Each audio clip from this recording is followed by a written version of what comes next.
एक लेटर जो कि पीएम तक पहुंचाया गया।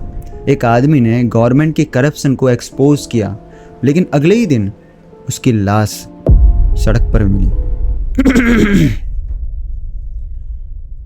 तो मैं कहा था, ये कहानी बिहार के एक सिंपल परिवार में रहने वाले सत्येंद्र दुबे की है। नाम सत्येंद्र दुबे, गुनाह एनएचएआई के घपले का भंडाफोड़, सजा मौत, तारीख 28 नवंबर 2003। Three people have been convicted of the murder of whistleblower Satyendra Dubey, but the family isn't completely happy about it. The reason, those people have been convicted on charges of robbery.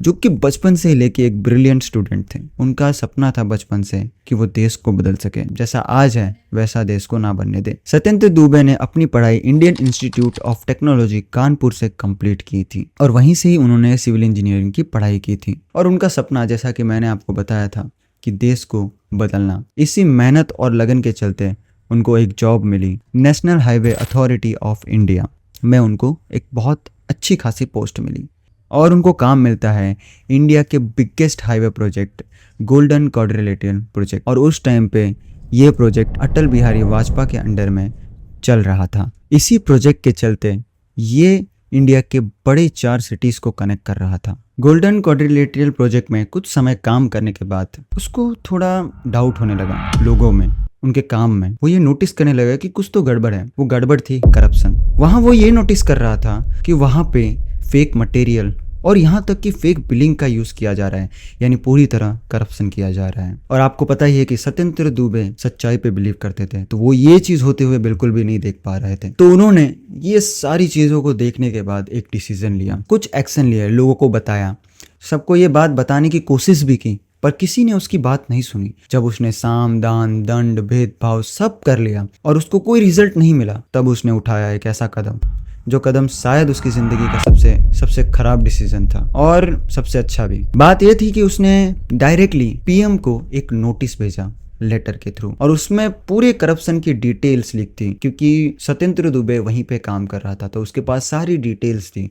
उसने सारी files, सारे corruption के बारे में उस letter में समझाया। और उन्होंने ये भी मेंशन किया गया था कि मेरे आइडेंटिटी को सीक्रेट रखा जाए, ताकि उनके करियर या उनके लाइफ पे कोई भी साइड इफ़ेक्ट ना है, क्योंकि वो नहीं चाहता था कि मेरे परिवार को कुछ हो जाए या तो फिर उसको कुछ हो जाए। लेकिन कुछ समय के बाद, लेटर पीएम को पहुंचाने के बाद, जो लीक नहीं होना था वो आइडेंटिटी लीक हो गया। यानी सत्येंद्र दुबे की आइडेंटिटी लीक हो गई कि उसी ने ही पीएम को लेटर भेजा है गोल्डन क्वाड्रिलेटरल प्रोजेक्ट के करप्शन का। उसकी ज़िंदगी की सबसे बड़ी सच्चाई उसका सबसे बड़ा नुकसान बन गया। उसने ये सोचा कि मैंने सच बोलकर कहीं अपना ही तो नुकसान नहीं कर लिया।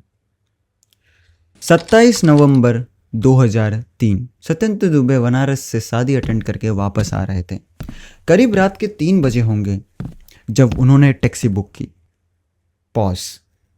अब हम चलते हैं एक दूसरी जगह, यहाँ से शिफ्ट होते हैं अगले ही दिन। अगले ही दिन न्यूज़ आती है कि एक आदमी की सड़क पर मरी हुई लाश मिली। वो लाश किसकी थी? हाँ, आपने सही सुना, वो लाश हमारे सत्यवादी सत्येंद्र दुबे की थी। जब ये बात न्यूज़ रिपोर्टर तक पहुंच गई तो उन्होंने हल्ला मचा दिया कि किस तरीके से सत्येंद्र दुबे की मौत हो गई, कहीं ये उस रिपोर्ट की वजह से तो नहीं। जब ये बात पुलिस तक पहुंची, पुलिस भी हैरान हो गई कि उसकी मौत किस तरीके से हुई। उन्होंने बहुत तहकीकात की, बहुत ज़्यादा उन्होंने रिसर्च किया। वो उस साइट पे गए जहाँ प्रोजेक्ट चल रहा था, जहाँ पे करप्शन की बात चल रही थी, वो वहाँ पे भी गए। उन्होंने सबसे पूछा, पर कोई क्लू उनको नहीं मिल रहा था। एक माँ बाप जो कि अपने बच्चों को पढ़ाते हैं ताकि वो बड़े होकर कुछ बड़ा काम कर सकें, और उसके बाद जब वो देखते हैं कि उसके बेटे ने कुछ सच्चाई का काम किया है लेकिन उस टाइम पे उसकी मौत हो गई और देश ने उसका साथ नहीं दिया, तो कैसा लगता है आप सोच सकते हो। पुलिस ने बहुत कोशिश की, बहुत तहकीकात की, पर फिर भी वो उसकी मौत कैसे हुई ये जानने में नाकामयाब रहे।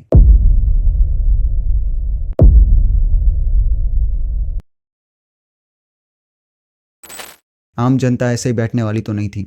उन्होंने स्ट्राइक करना चालू किया, पर उसका भी कोई रिजल्ट नहीं बना। जब ये बात पता चली कि अभी तक उस केस को सॉल्व नहीं कर पा रहे हैं, उसको सॉल्व करने के लिए खुद सीबीआई को आना पड़ा, यानी सेंट्रल ब्यूरो ऑफ इन्वेस्टिगेशन। यहाँ से अब कहानी थोड़ी अलग मोड़ पे जाती है। अब सीबीआई भी कंफ्यूज थी कि एक सत्येंद्र दुबे जो कि एक सत्यवादी इंसान है, उसकी मौत ऐसे होना, वो भी सुबह सुबह सड़क पे उसकी लाश मिलना, ये कोई आम बात नहीं थी। और ये जानते हुए कि उसने एक करप्शन को एक्सपोज किया है, तो उन्होंने बहुत तहकीकात की। उन्होंने भी वैसी ही कोशिश की, उन्होंने हर जगह छानबीन की, डिटेल में छानबीन की और हर एक तरीके से पूरी की पूरी छान लगा दी, पर उनको भी कुछ नहीं मिल रहा था। अब वो सारी उम्मीद हार चुके थे कि आखिरकार सत्येंद्र दुबे की मौत कैसे हुई।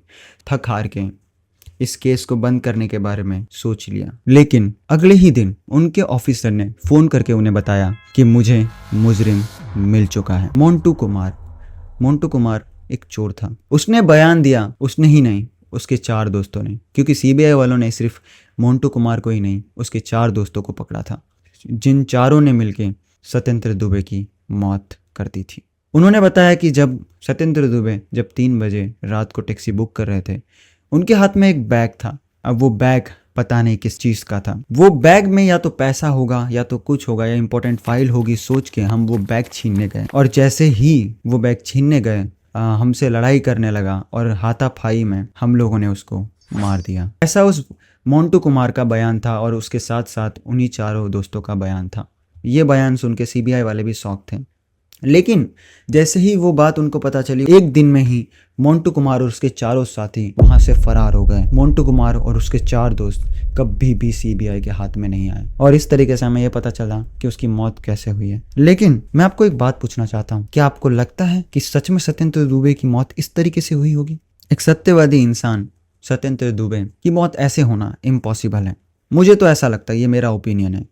क्योंकि क्या आपको ये लगता नहीं है कि ऑफिसर ने ये नहीं बताया कि जो चोर मोंटू कुमार था वो पकड़ा कैसे गया? ये तो बताया ही नहीं। और उस चोर ने उस बैग को ही क्यों चुना? क्या पता उस बैग में और कोई रिपोर्ट हो और कोई सबूत हो। और वो चोर हैं, वो भाग कैसे गए वो सीबीआई के अंडर में रहने के बाद भी? क्या आपको लगता नहीं है कि ये किसी गवर्नमेंट के अंदर के आदमी का काम है जो कि नहीं चाहता था कि सत्येंद्र दुबे जिए? अगर वो जीता तो वो और लड़ता। ऐसे ही कुछ लोग हमारे देश को बदलने के लिए अपना एक कदम आगे बढ़ाते हैं। कुछ बुरे लोग होते हैं, उस कदम को पीछे खींच देते हैं। और हम सबको ये जानना चाहिए सत्येंद्र दुबे की कहानी देख के कि हमें कभी भी झूठ नहीं बोलना, चाहे वो हमें मार ही क्यों ना दे, लेकिन हमें सच्चाई का साथ देना चाहिए। आज वो भले ही मर गया, उसको भले ही इंसाफ नहीं मिला, लेकिन हमें ये सीखना चाहिए कि हमें कभी भी करप्शन का साथ नहीं देना चाहिए। ऐसे ही बहुत सारे सत्येंद्र दुबे हैं जिनको सच में इंसाफ नहीं मिला, जैसे कोलकाता रेप केस, उसमें उस लड़की को जस्टिस नहीं मिला।